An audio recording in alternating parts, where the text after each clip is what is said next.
Grand Rising, Elizabeth. Thank you for joining us this morning. At 9 o'clock a.m., we will close our social media and continue on Zoom only. Join us by getting your Zoom link at elizabethvisionaryconference.org. We'll be there until 10 a.m. You can join us now, and we'll see you in the Elizabeth Zoom room. Today, your hosts are Nawili Griffin, Lily B., and Ayana Blair. Enjoy.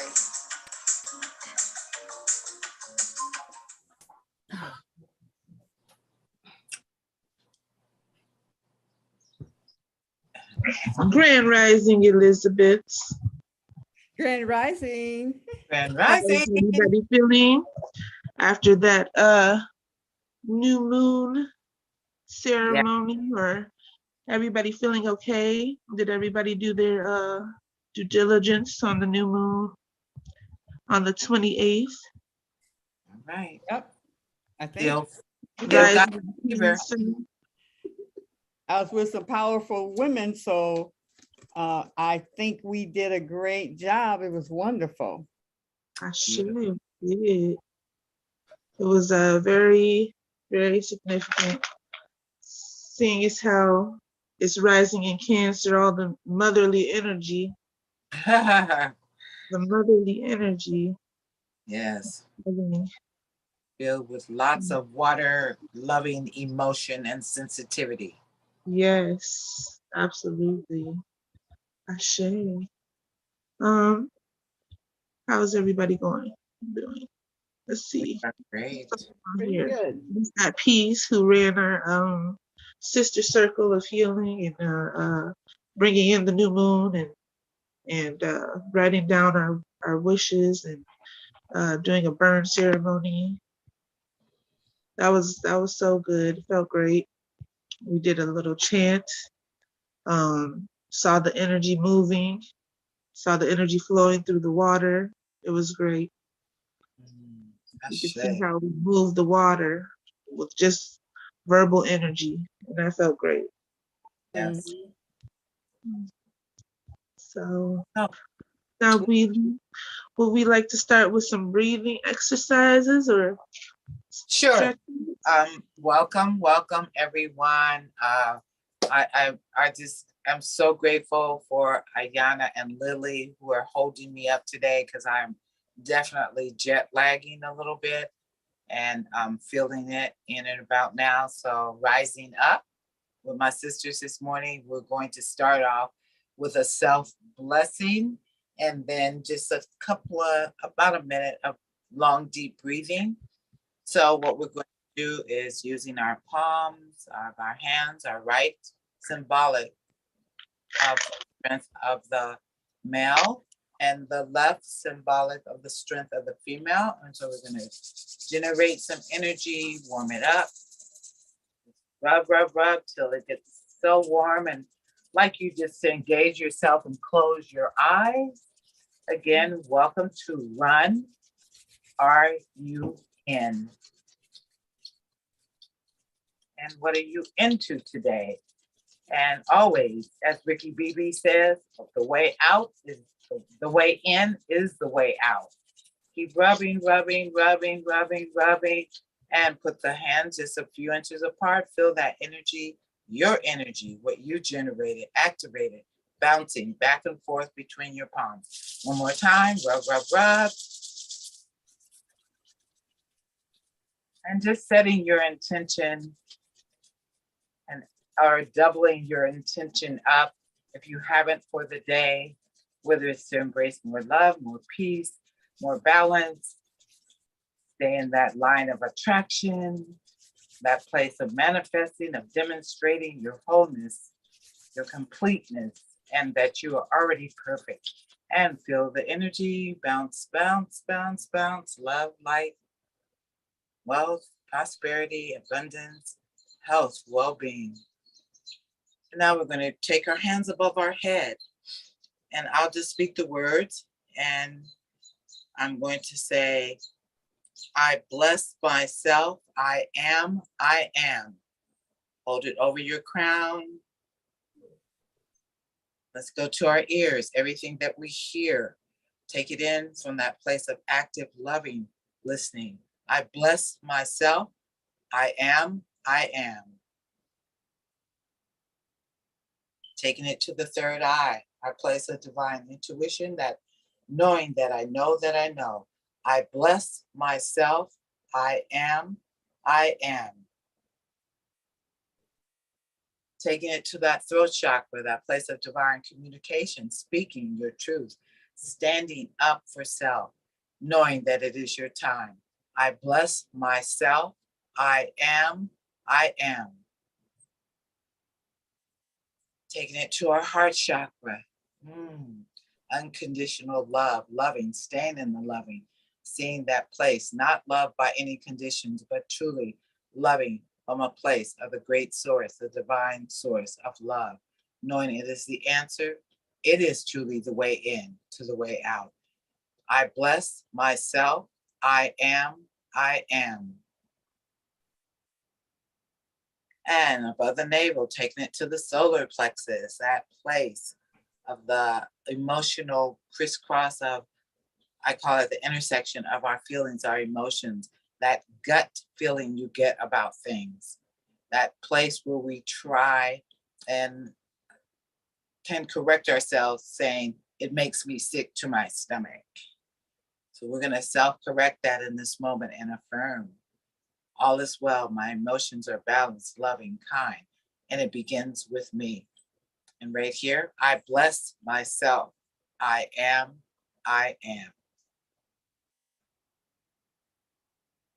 And below the navel to the sacral, the womb, that place where divine creativity takes place, where we are birthing as Elizabeth, embracing, releasing, and embodying all those qualities of that we want to create, that is birthing in all its various stages.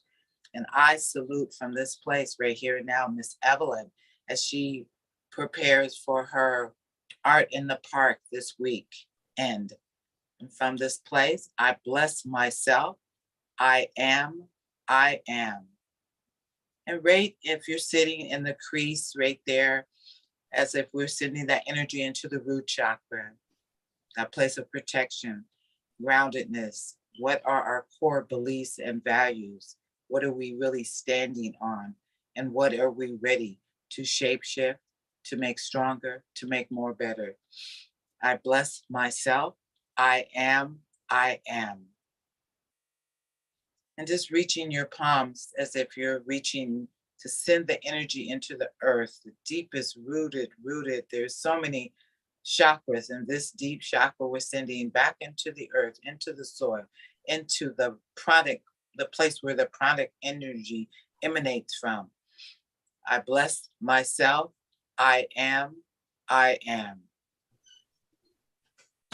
Let's inhale, bring our palms back to our heart center. Let your thumbs touch right there in the center of your chest so that you kind of feel it, that you remember right inside is our core, is the real brain, our heart. With our eyes closed, let's take a deep breath. Inhale.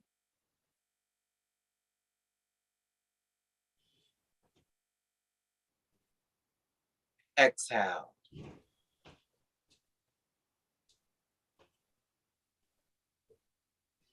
Inhale.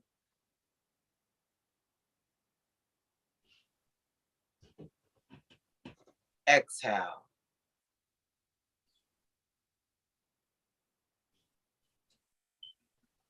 And inhale.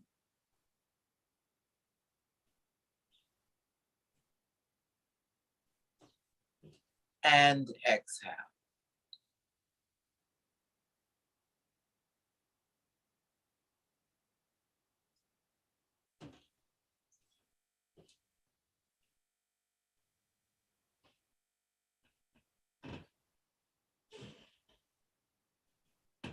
giving thanks, giving thanks, Mother, Father, everything, God, which is within me. Holy is thy name, and holy is thy name you have given me. Thy will is thy will is being done through and as my body, my mind, my soul. That which nurtures and refreshes me, I accept this day. I forgive myself and I forgive others so that I may freely love myself and freely love others. Therefore, I know I am tempted only to do that that generates the highest and best for all concerned. For I'm the kingdom, I'm the power, I'm the glory in my life.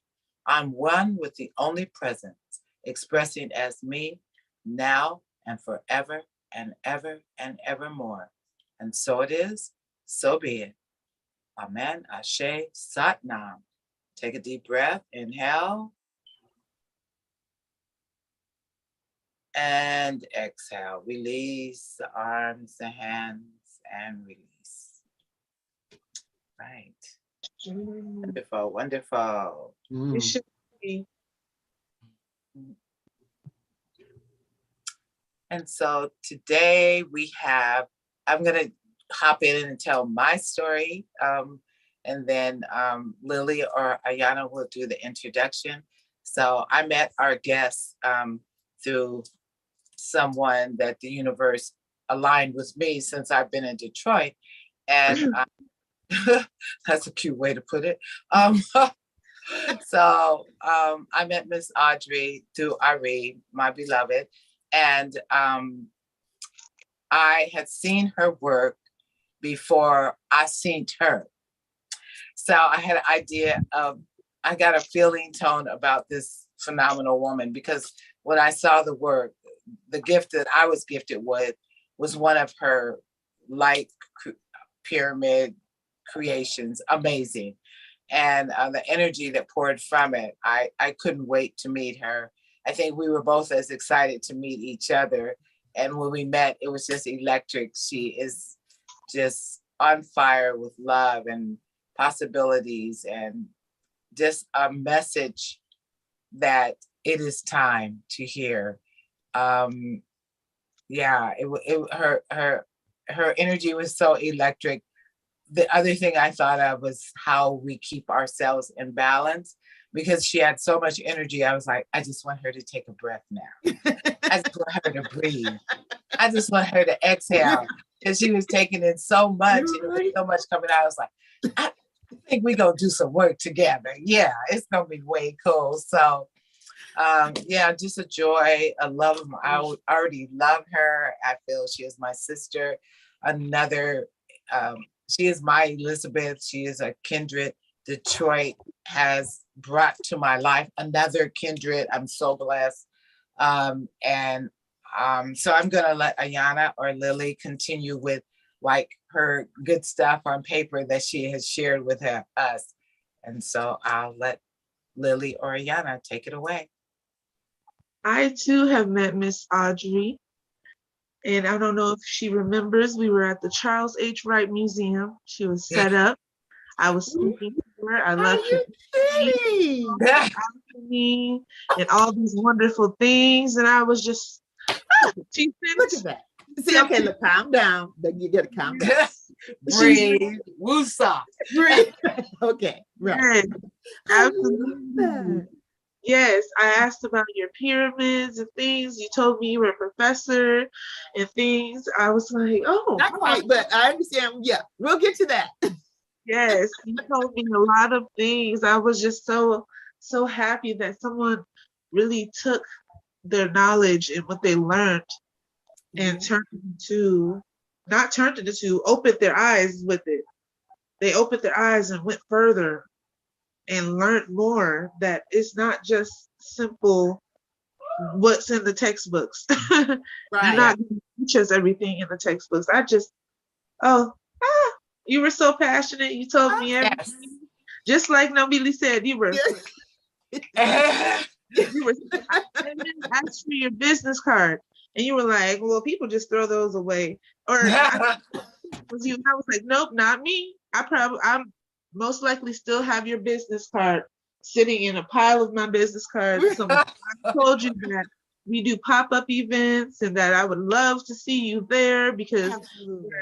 with a lot of spiritual women and things of that nature, it was just so beautiful. I think that was about, wow, it was a while ago. Yeah, I was wondering how long ago it was. Because we had the pandemic, so that's been like 2 years. So Yes, maybe at least 3 or 4 years ago. years ago. Really? Okay, no accidents. No accidents at all. Okay.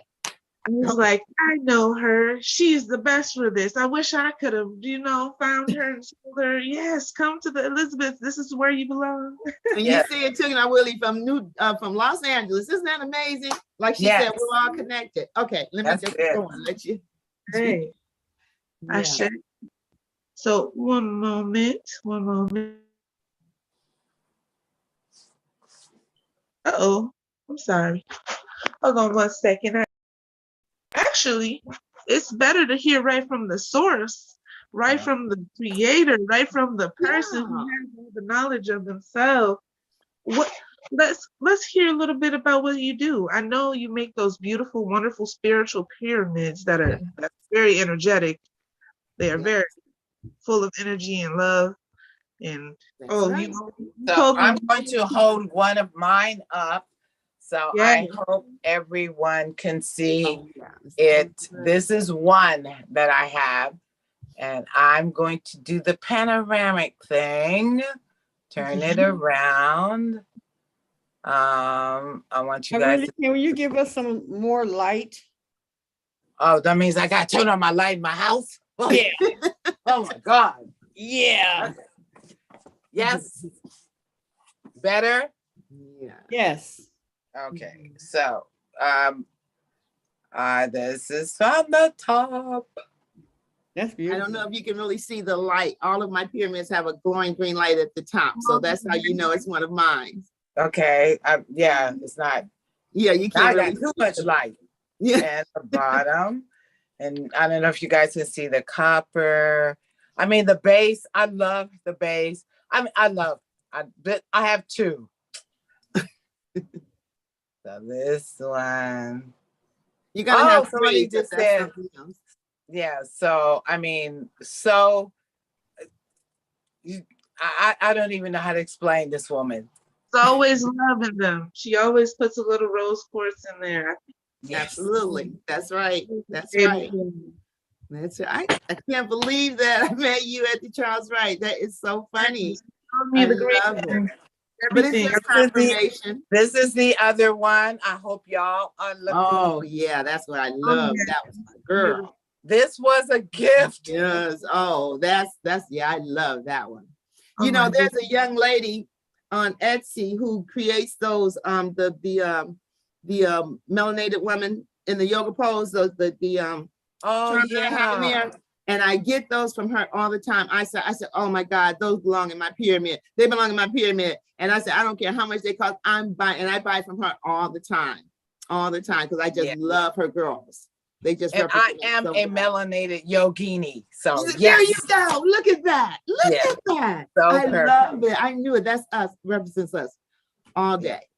Yeah. So, all right. So we're letting you intro yourself. Okay, I love that. Sure. Okay. So my name is Audrey Rumbers. I live in Detroit, Michigan. I worked at Wayne State University for like 26 years. And in those 26 years, almost 20 years of that time, I worked in the physics department. And during my time at the physics department, I worked on the largest quantum physics experiment research that they're doing at CERN in Geneva, Switzerland.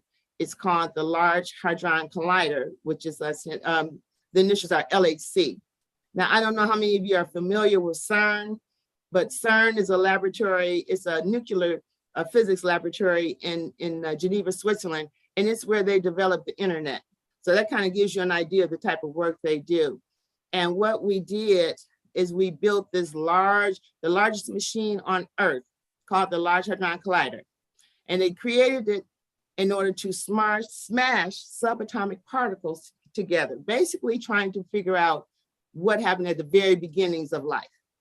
That's the general reason for why they're doing that. But of course, we all know that when we're doing things like science and especially in quantum physics, there's always an underlying reason for what they're doing. But so the, surface reason is to like basically search for the first few seconds after the Big Bang.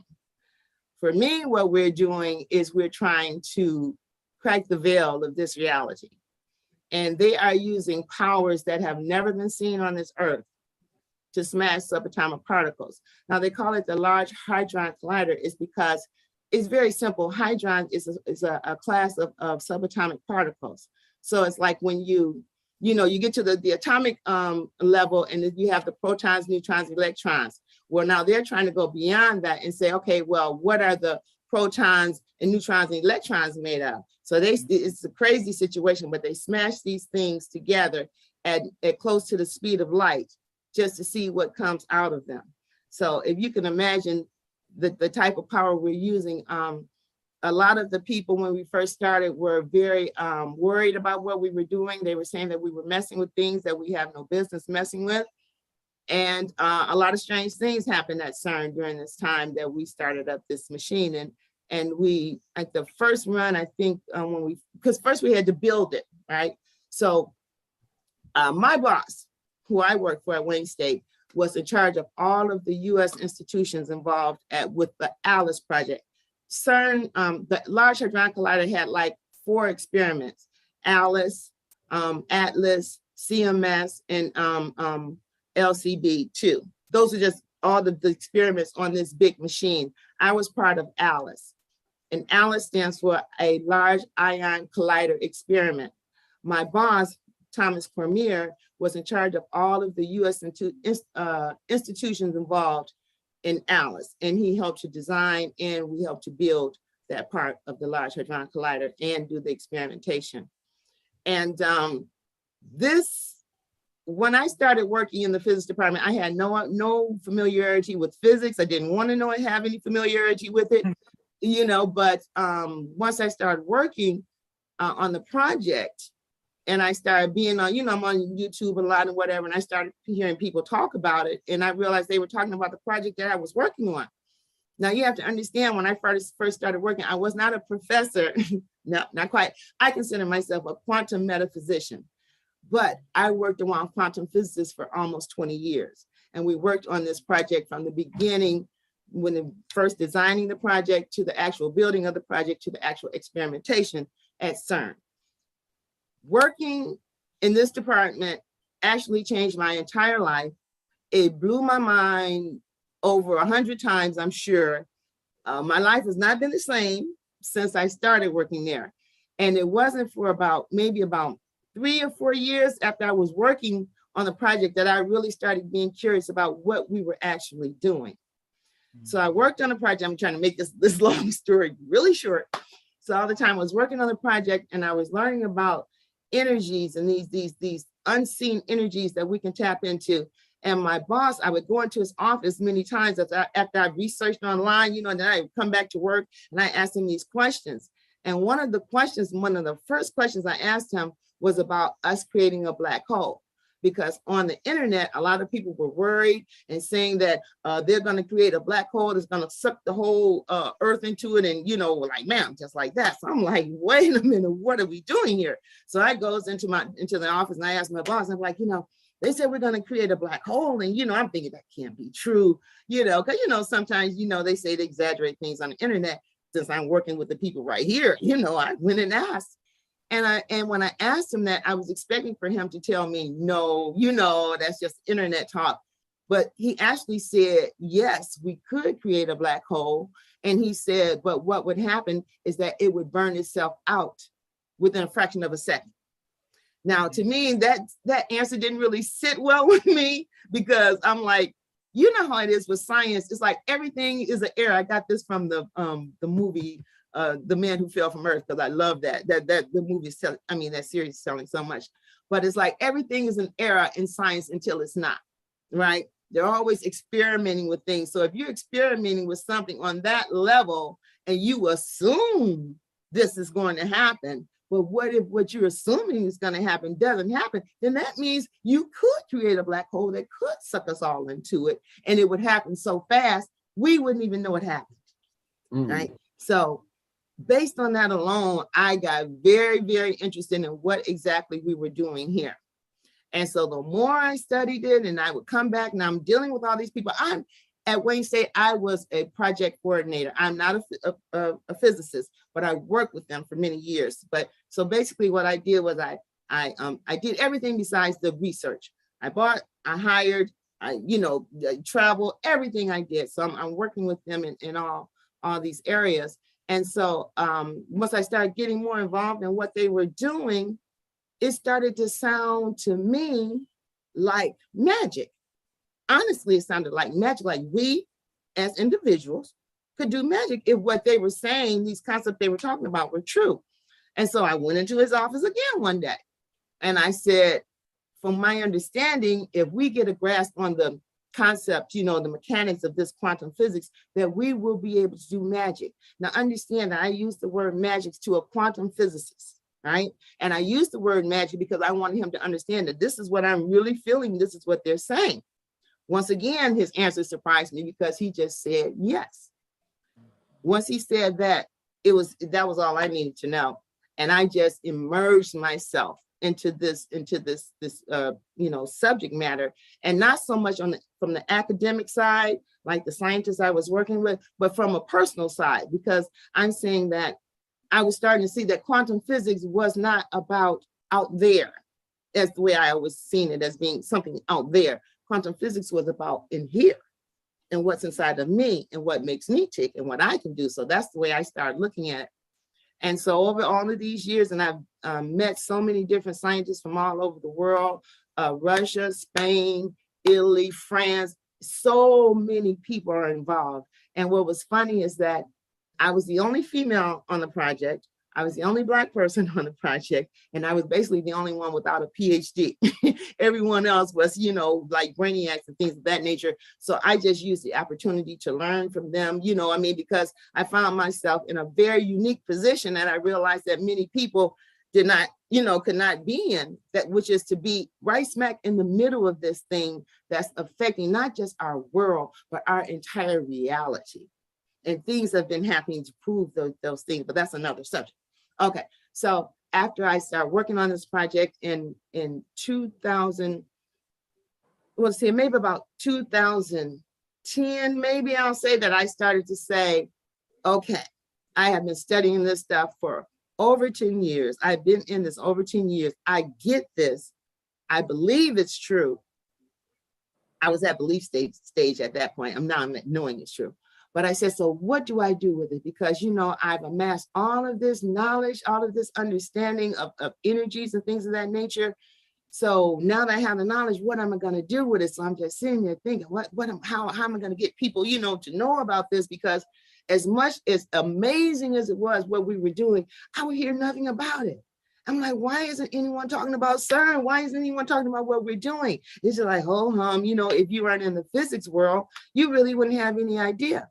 So I said, okay, so how do I take this as a lay person and to help the people that I want to help, which is my people, which is Black people, because I feel that we have something to do with all of this, first of all, and we were the ones that need to be awakened the most. So I asked myself, what's missing, right? From our community, what's missing? I said, we had the creativity, we have the intelligence, we have all of these resources, but something's missing. And I'm thinking, okay, what is it? And it just hit me. It just said love. It says love. And I started to think about that. I'm like, you know what? When I think, and thinking about myself, how we kind of, protect ourselves, protect our hearts, and we don't really let ourselves be vulnerable to people, things of that nature. And I said, maybe it's time for us to stop doing that and find that love within us and let it out, because I know we all have it, whether we show it or not, we all have it. So I was thinking, how would I do that? I said, so if you're dealing with energies, you're telling me there's energies we can tap into. How do I tap into those energies to bring love into my community so we can show who we really are and the power that we really have? And so I started studying tapping into positive energy, and I came across orgonite. And when I came across Organite, I'm like, oh, I think this is it. Because they were talking about the same things I was talking about, how you can tap into all these energies and use them yourself in a positive way. And that's what Organite was about. So I studied Wilhelm Reich and what he was doing back in the 1950s, I believe it was. And what really made me pay attention to what he was doing is because the government persecuted this man, and they ended up putting him in jail. And right before he was supposed to get out, he died. And they supposedly burned all of his information and things of that nature. And so for me, anytime the government persecutes someone like that, that piques my interest, because I know there's something there that they don't want us to know. So when I looked into him, and I started making just regular Organites at that time, just to see, because I'm like this, either it is or it isn't. That's just no two ways about it. But I'm going to try, because I understand that there are a lot of things out here that we don't understand, but they are out here for our benefit. So when I started to think about what I would create, I thought about when the ancient Egyptians, because I studied ancient Egypt a lot also.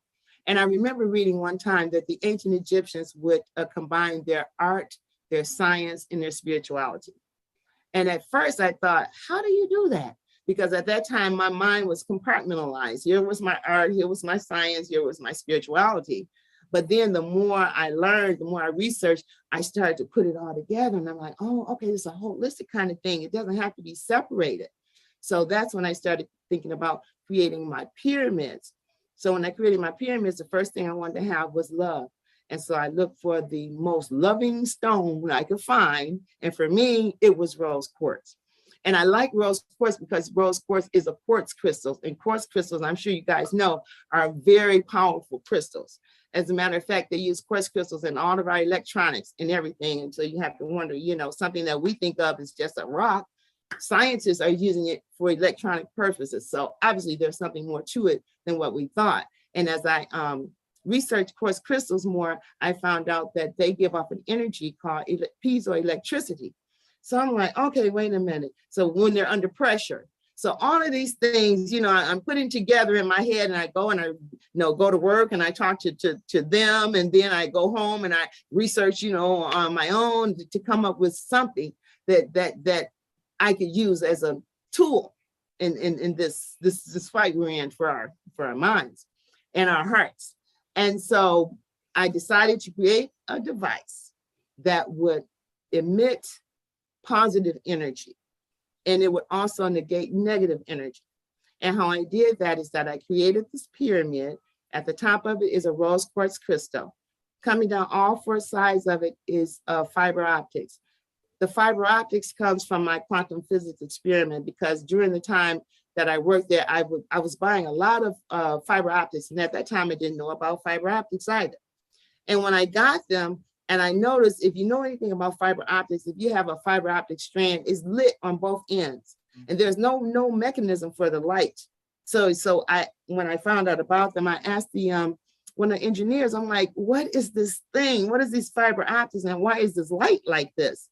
So he explained to me that light flows through fiber optics, and information flows through light, and that's why they use them in the LHC.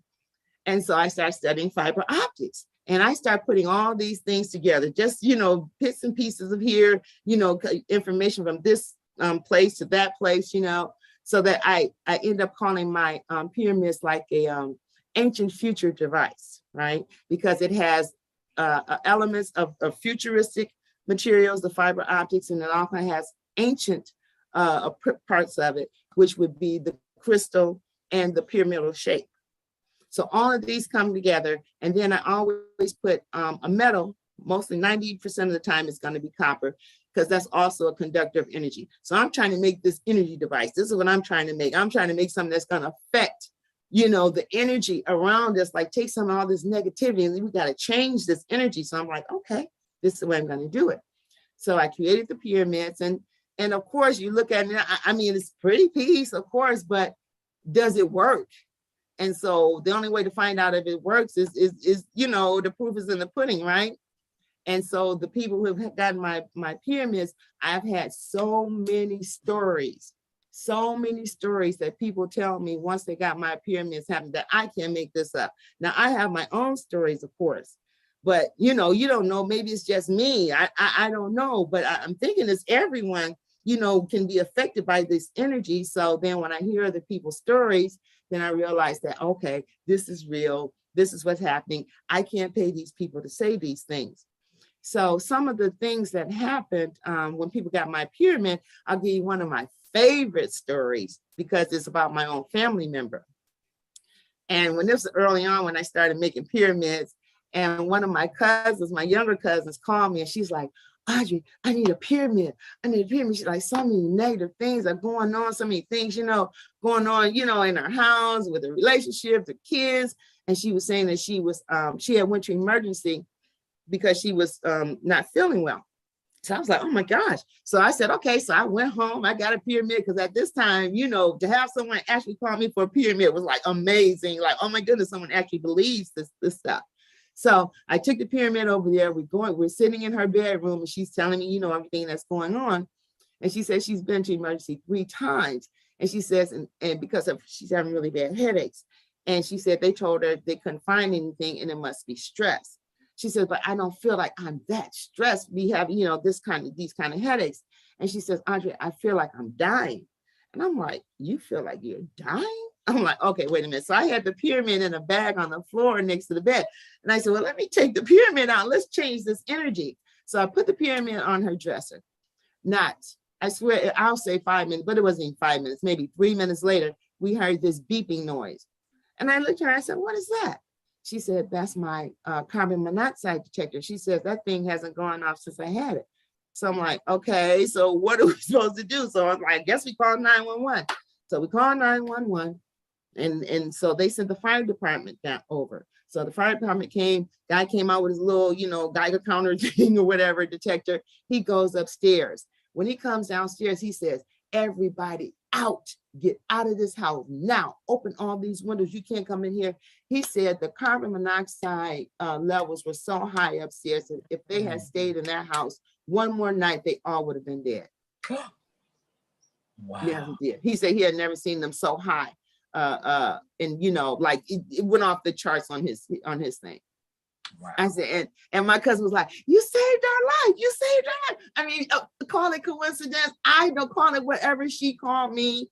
It happened like that. And that's when I know, oh my goodness, there is really something to this thing that run me for real. Right. And so I have so many stories like that. I don't even know how many you guys would be willing to hear me talk about, because there is this is a new day. This is what I'm saying. And that's why when Nawili asked me, do you have a song that you would like to play? And the first song came to me was Wake Up Everybody with Harold Melvin and Blue Notes, because this is the time. This is the time for us to realize this is a time of manifestation.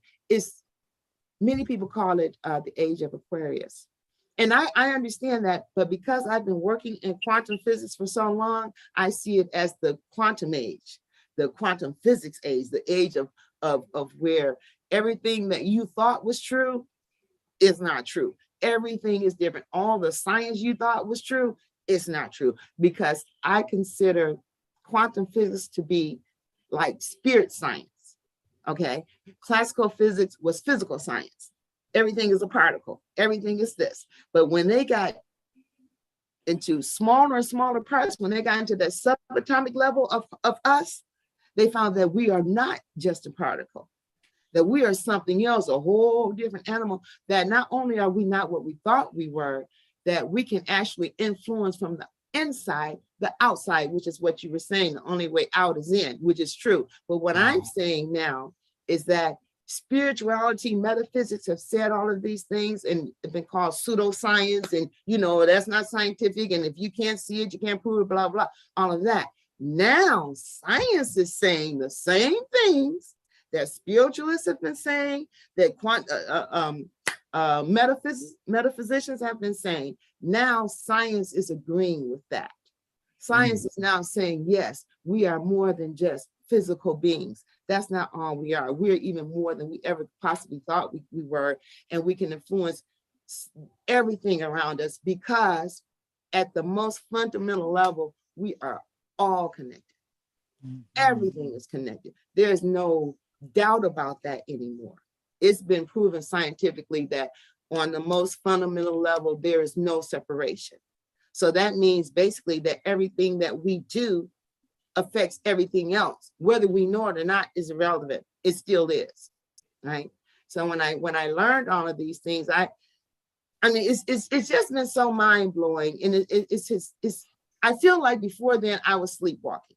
I thought I was living, but I realized I wasn't living. I was existing. I was reacting. I was never really proactive. I always reacted to things, and now I understand that no, the thing is to be proactive, and that's why I said I'm going to create something that's going to affect, that's going to bring the effect in the world that I want to see. And that's what made me create my pyramids. And I just have so many different stories. I can give you a story of my own. When I first started, I was driving. I lived in Troy, suburbs of Detroit at the time. And I was driving from my mom's house. I'm in the fast lane going down 75. I'm in my own kind of, in my mind, I'm kind of like in the zone, thinking about things, not really paying attention. And all of a sudden, the traffic came to a dead halt in front of me. And I knew immediately I wasn't going to have time to stop because I really wasn't paying attention. And you know how you can tell if you have enough room. We do that calculation in our head. And I'm like, I know I don't have enough time to stop. I'm going to hit this person.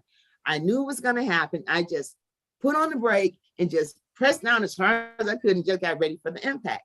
But surprisingly, I didn't hit him. I came right up on his bumper and I stopped right at the bumper. And I was like, wow, I didn't hit him. And I was like, okay, I must have miscalculated. Okay, well, good. Okay, I miscalculated. I didn't do it. So I'm like, I'm good, I'm happy. And so when the traffic started moving again, I put on the gas, pumped on the gas, and my car wouldn't move. It just like was revving, zoom, zoom. So I'm really confused because I'm like, well, wait a minute. I didn't hit the man, so why is my car broke?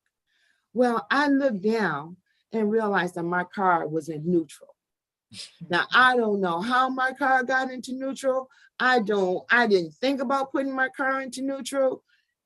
I didn't move my hands off the steering wheel to put it in neutral, but it was. And I realized that when you put your car in neutral, it stops the momentum.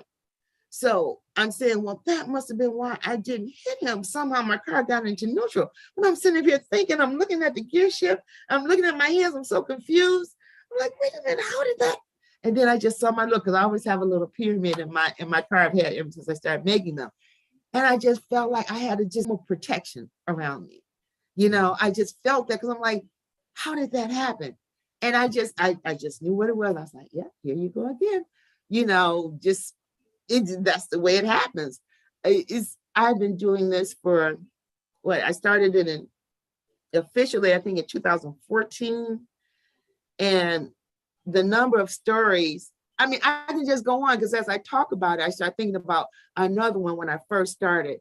And this lady she's a lottery lady. She works the lottery machine at the store, neighborhood store in my mother's neighborhood where I grew up. And so I just started selling my pyramids officially. And I went to that store and I saw one of my son's friends, and I was like, oh my gosh, I got to show you my pyramids, and I gave him one. I said, you got to have this. So the lottery lady heard me talking to him and she saw my pyramids. So she asked me about them and I told them and she said, oh, I'd like to buy one.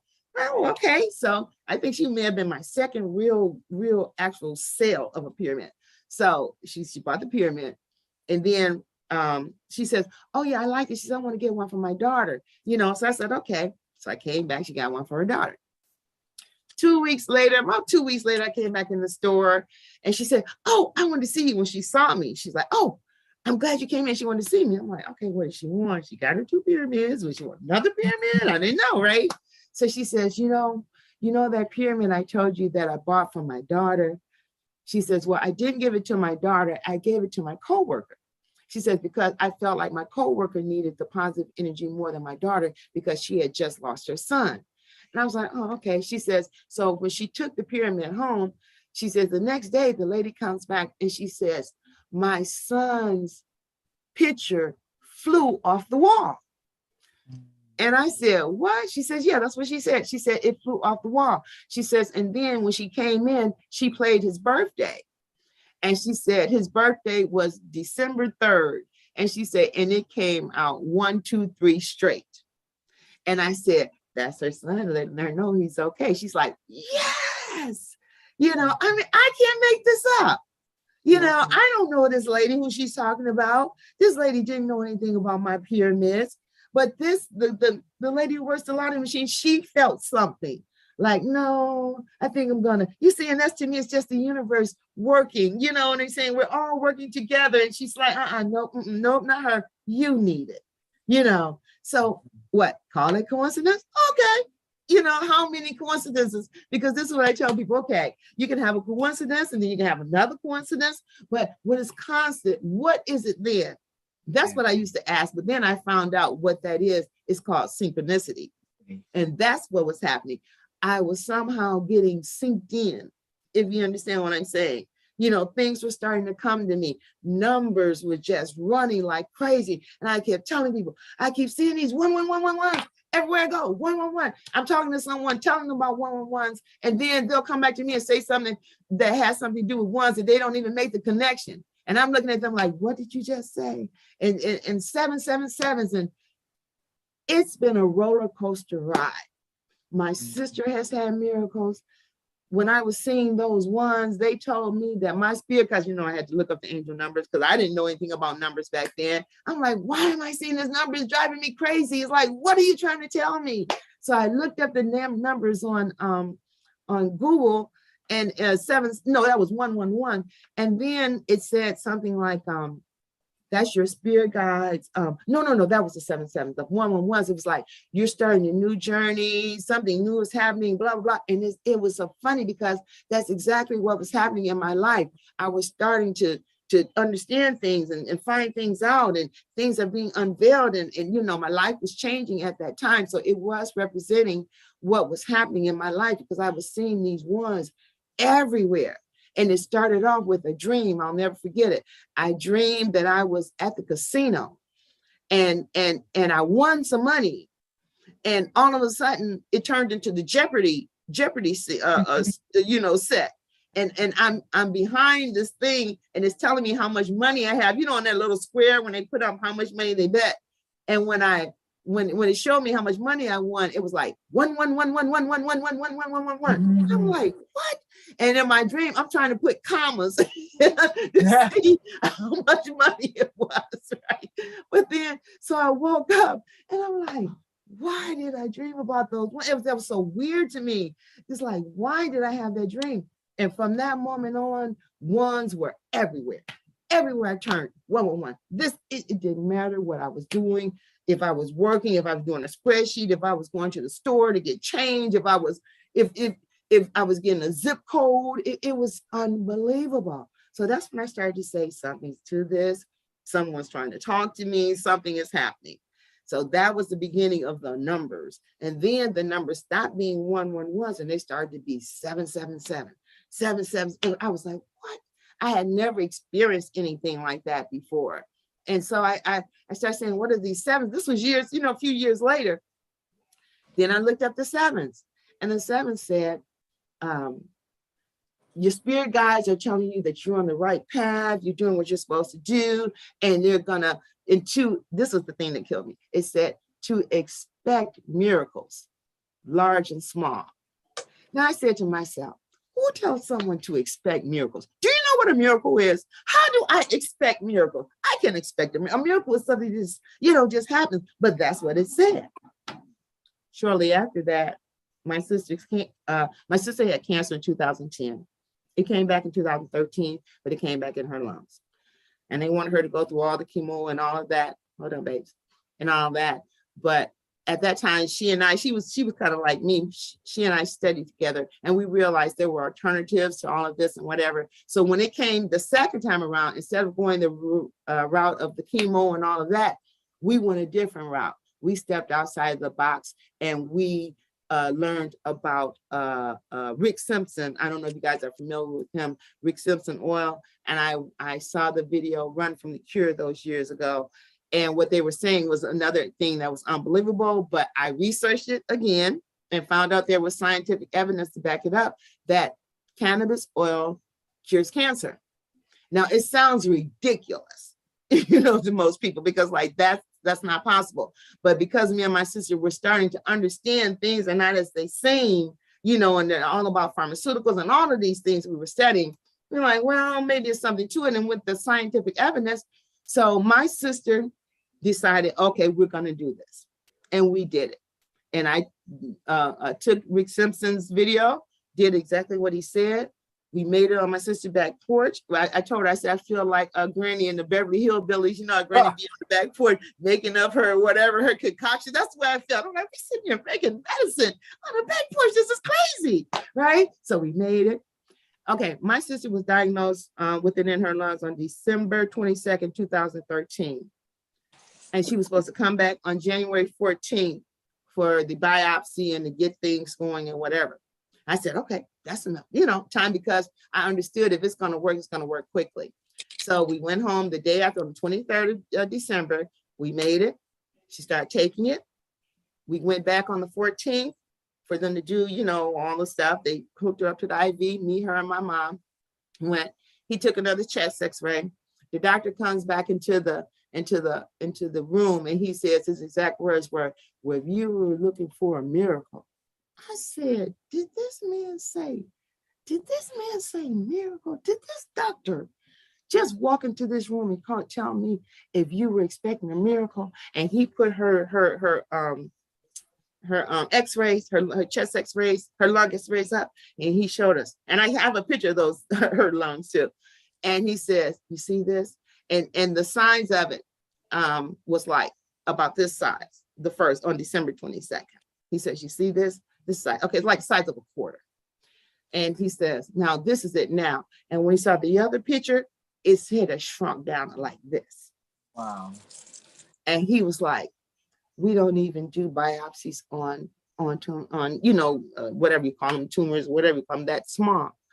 They unhooked my sister from the IV. She was the talk of the town. The nurses couldn't believe it. The doctor couldn't believe it either. He says, well, you just want you to see your doctor, go back and, see your doctor. We walked out of Carmano's on a cloud, on an absolute cloud. My sister was so incredibly happy. And by April, when she went back to her doctor, because she had been going back and forth, and he says it's getting smaller, smaller. By April, she went there. He says, it's gone. It's gone. Now, understand, she didn't do nothing else. She didn't change her diet. She didn't take none of the medications they were giving her. She did nothing because we wanted to see, is this real or not? Because if it doesn't work, Carmano's still there. It's not like they're going anywhere. They're not going to refuse you. So why not try this first? And it absolutely worked. And so that was a miracle that I experienced. And my sister had no side effects. It didn't bother any of her she had no other problems. And she stopped taking it after he told her it was gone. Me, myself, I never stopped taking it because I just think it's a preventative thing. But I guess she wanted to know, am I going to have to take this the rest of my life? Like they do the, pharmaceuticals, you got to take it forever, and there's still no guarantee. So I guess she wanted to see. And it has been since 2013, we're in 2022, no signs of cancer has come back at all. Wait a minute. This is what I'm saying. We're in this age of manifestation that we have to understand that things can happen that we never thought could happen. And what they're telling us is total lies about everything, Mm-hmm. So my sister, she got rid of the cancer. After the cancer was gone, her favorite saying was, I got 99 problems, but cancer ain't one, right? Love that. Like, that's right, because she did have other issues. One of her other issues was sarcoidosis. Mm-hmm. Now, this meant she was diagnosed with this in 2010 when she was diagnosed with the cancer. Okay. And yes. May I interrupt you? It Please. is 9 o'clock and Is it 9 o'clock?